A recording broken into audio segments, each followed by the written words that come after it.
Welcome to Career in Ruins in the Field. I'm Lawrence Shaw. I'm Derek Pitman, and today we're joined by Hugh Willmott. Hugh, how you doing? Great, thank you.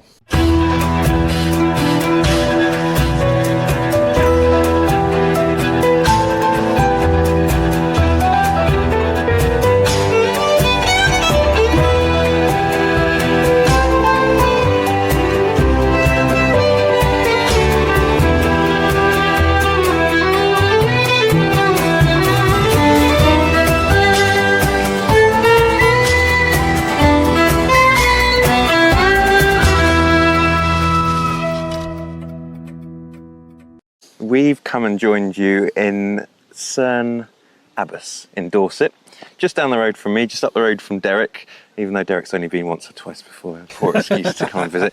But this is your third season of excavations, is that right? Third season of excavation. I guess it's our fourth season if you count doing the geophysics the year before. Okay. So. And when most people think about Cerne Abbas, there's a pretty obvious thing that they might think about, a big chalk man with a big chalk willy. You're not digging a big chalk man with a big chalk willy. What's going on behind us? Well, yeah, no, we're focusing away from the obvious landscape feature, and we're down the hill, just underneath the big man, and we're on the Abbey site that sits here in this field. So an Abbey you're looking at here, what sort of time period is that associated with, and what drew you here in the first place? Well, I mean, the end of the Abbey is in 1539, when it's closed as part of the Dissolution of the Monasteries. But actually, there was an Abbey here for quite a few hundred years before that. The traditional date of foundation is actually 987 AD. Oh, blimey. So before the Norman conquest. But we have a suspicion that there's probably a monastic community of some kind here before that. So you've got some very early stuff here. Have you been finding much from that period, or is it predominantly later? It's predominantly later because, you know, the late medieval abbey is a massive stone complex. And even though it's thoroughly robbed at the Dissolution, you know, that's the sort of main archaeology we find. We've got hints coming up of earlier activities. So we've got sort of pits and post holes that predate the sort of the later stone buildings. And we've even had sort of a radiocarbon date from one of our pits that actually goes far earlier than we expected, which is sort of late 7th, early 8th century. So, you know, quite a long time before the 987 foundation date. So when people think of Cerne Abbey, obviously, or Cerne Abbas, they think of the giant. Is there any links between the giant and what you're finding here? Well, yes. I mean, the people have sort of long discussed when the giant dates to, perhaps what its function is. But that kind of has distracted them from what I think personally is a much more interesting landscape feature, which sits at the head of the giant, which is the trendle, which is a little square earthwork. And when you look carefully within that, there's a very clear rectangular building platform in that, which to me looks for all the world like a small medieval chapel. Okay. A little hilltop chapel. And that's not at all surprising because a lot of the abbeys around here, such as Abbotsbury or Milton Abbas, they have similar sort of chapels on hills, often dedicated to St. Catherine. So I think the giant may be not necessarily directly related to the abbey, but the whole landscape is being sort of moulded and used by the abbey. You mentioned you've had geophysics done. Has that been mapping out the whole site in terms of the abbey itself?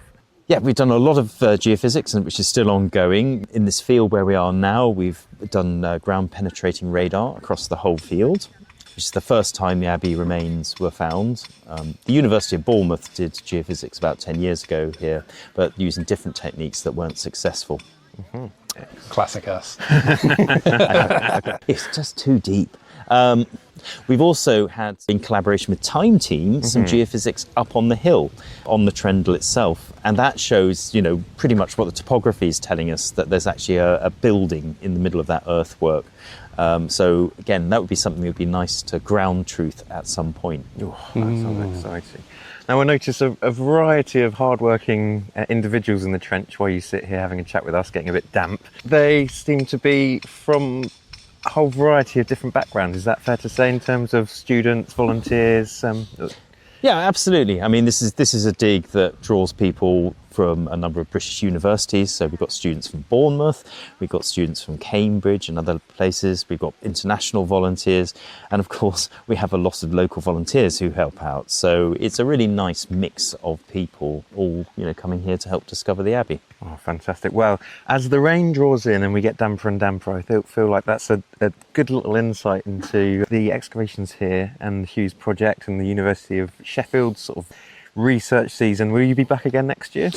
Well, you never say never. We'll finish this season first and then have a think about it, but quite possibly. And where can people find out more information? Well, you can follow us on social media. So if you search for sort of Cerne Abbey, we've got an Instagram channel, and also we have a website, which I can give you the web address for, where you can find sort of summaries of what we found before, and also find out if we're digging here again in the future. Fantastic. And there's not a chance for people to volunteer or sign up? Absolutely. People seasons. always can sign up for future seasons and volunteer. Brilliant. Hugh, thank you for hosting us today. I hope this rain isn't an ominous sign of what's coming this afternoon. We need the rain because it's been so dry. So it brings up the colours beautifully, if making the students soggy. Fantastic. What we might do, if it's all right with you, is have a chat to a few of your students and volunteers and see what they make of it all. That sounds ideal. Thanks very much. Thanks, Hugh. My pleasure.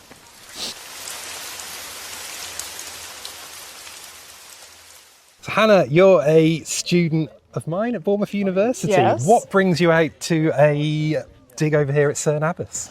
Well, I was talking to one of our other lecturers, Ellie, and she told me about this dig with Hugh because they used to go to university together. And the next thing I knew, I was in contact with Hugh and I was at the dig. Fantastic. And you're here on a placement, is that right? Yes, a 4-week placement. 4 weeks. So you've been here, we're getting close to the end now, aren't we? So what have Yes, you we been are. doing over the last few weeks? So I have been managing the finds area of the dig, making sure everything is clean and organised and documented correctly. It also comes with talking to the public a lot because we are right in the front of the Yeah. trench, telling them what we're doing, why we're doing it, what we've found so far. It's been really interesting. Hey, so as you're well prepped in talking to the public, talk us through what you've been finding the last few weeks. So it's actually really interesting. We found a lot of animal bone, obviously, but we've also been finding a lot of tiles that have got patterns on them. Some whole, most have been broken over time. But we found like a lot of the lion pattern so far. One that we haven't been able to identify, which has been really cool. But we've also found a lot of stone masonry. So a lot of stuff that would have been carved into the monastery. But most recently, we found a piece of stone masonry from the conduit house. It's beautiful. It's got this intricately carved rose that's been really well preserved because it had been on the inside of the roof. And then it got preserved in the ground, presumably. That was the most cool find so far, in my opinion. Nice. We most recently found a Roman coin. It just popped out of the ground. We were like, okay, Roman coin, great.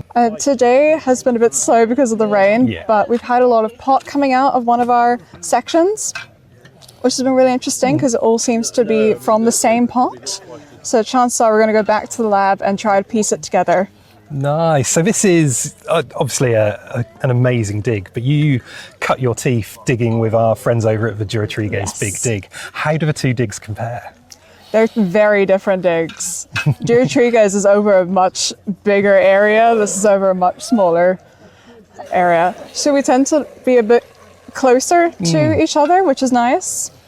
And we get to talk about what everyone's found during the day. It's been really interesting. But also the difference in the ground has been staggering because at the Duratriges dig, it was mainly chalk and then you'd see the features because they were filled with dirt and clay. Whereas here, there is a lot of chalk, but it's been mostly covered by rubble. So we've been having to get through layers of rubble to get to the features, which has been fun to watch. And I suppose a day like today when we've got this rain, that probably makes it a bit easier to see. Made the features a lot easier to see when we got here because it also rained this morning. Oh, lovely. And that's how we noticed that massive feature over there that we didn't notice before.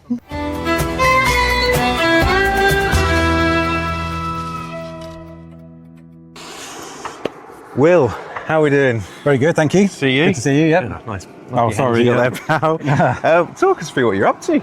So I'm an arrowsmith by trade. I'm one of only 2 master arrowsmiths in the country. Master arrowsmith. So what does that entail? Making medieval arrowheads. Okay, The name says excellent. it all, yeah. So I make copies of medieval arrowheads that have been found for museums and for collectors and film work, that kind of thing. Amazing. But today I'm at the Cerne Abbey dig, and I'm using medieval iron from the trenches, which has been recorded, and it doesn't help anyone at this point. And I'm forging them into things that would have been used back then, so eating knives, that kind of thing, that may have been found in the Abbey. So you're taking old bits of archaeology and you're turning them into future cultural artifacts. Yeah, so but you can see it's just basically metal at this point. It's just iron. We'll try and make it into a little knife maybe. See how it goes.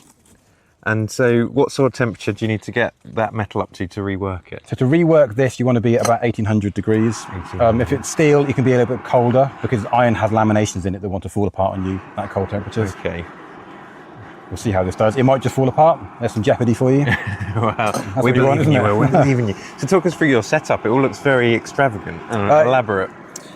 This was an old sofa and a crate that my coal came on, and this was some pallet wood. It's not my everyday forge. I work in a farrier's forge, set up properly, but it's the same bellows, charcoal, the same thing. But this is my little travelling portable forge. I built it to last a week 6 years ago, and it's still going. Hey. So touch wood, burnt wood. It's not going to fall apart. A small travelling anvil. And just some basic tools, really. They don't need a lot to make things like knives, arrowheads. And is this, in terms of its design and its composition, its construction, have you looked to follow traditional things, or are you just No, practical? the bellows are actually Victorian in shape. Medieval or Iron Age ones would have been a 2-part system, and then later Victorian ones had a big drum setup. So it's early Victorian, really. Yeah. But I mean, we're only using charcoal. You can blow on it, and it'll be hot enough, really. It's Doesn't need a lot. such a beautiful setup. So it's very innovative as well. I'm very impressed. Should we give it a go? Yeah. We'll see if it does Jump anything. out the way.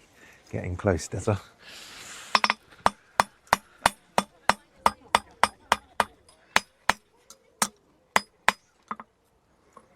Yeah, if you have a look now that it's cooling down, you can start to see the laminations where that iron has been worked by the original medieval blacksmith. That will come out in the knife as we start to forge it. But there's lots of metal left in that, rather than just corroded rust, which is quite cool. Excellent. So I'll do a little eating knife, a little, that would be a an everyday treat. kind of knife.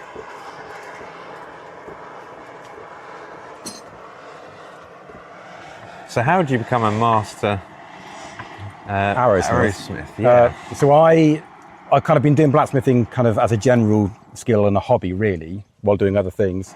And I'm into archery and the history of it, and I kind of went down the path of making my own arrowheads because there aren't many people doing it, hence the issue.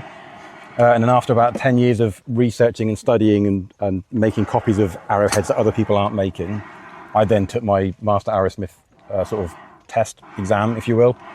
And yeah, there's only 2 of us now doing it. So myself and my mentor, Hector, and that's kind of it. So that's so many questions on that statement. So, one, where do you study? Do you have to study under another master arrowsmith? You can do. Yeah, you can do 3 years under a master arrowsmith, or you can do 5 or 7 years as your own selling. Okay. I've So been it's not selling like a them college as a or anything like that. No, I'm completely self-taught. I've not done any blacksmithing teaching at all. Okay. And then, so who? I'll let you do this first. No, go for it. We can chat as we go. What does an exam entail? Yeah, you wouldn't think it's a thing really, would you? But you have to make an exact set of replica arrowheads from a particular museum or dig. So it's partly the skill in making them, but also the skill in being able to go away and research on your own, talk to museums, work with archaeologists and museums, and be able to take copies of existing extant objects. So what was your chosen site? So I picked, there were 4, Clarendon Palace in Salisbury, because they've got an amazing set of hunting arrowheads.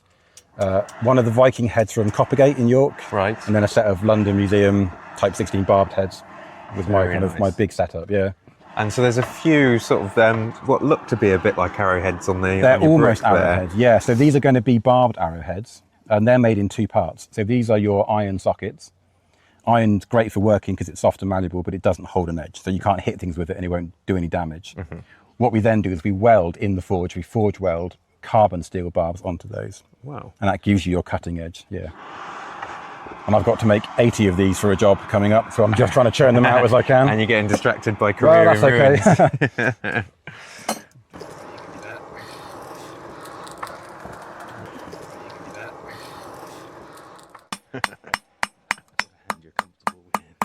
what are you doing here? I'm just putting an edge on it. It's made of iron, so it won't hold a very sharp edge. But I'm going to just get the shape right. There are plenty of iron knives found. They were making them out of pure iron, as long as they're happy to sharpen them and keep them sharp. So we've got what was a wall hook. Yep. From the medieval abbey, or Yep. one of the halls, or something like that. Yep. That was found in the spoil. Yep. It was a non-usable artefact, and now we have a freshly reproduced medieval knife. It sounds like the dogs are very happy. Protecting the knife. That is amazing. So that took 20 minutes. If that, yeah. Fantastic. Pop that. Find a bit of wood handle to pop that into, Yep. and then You've got a little eating knife, paring knife. that is going straight in my camper van. Great. Thank you so much. You're more than welcome. Been a pleasure. Fantastic. I'll chuff with that.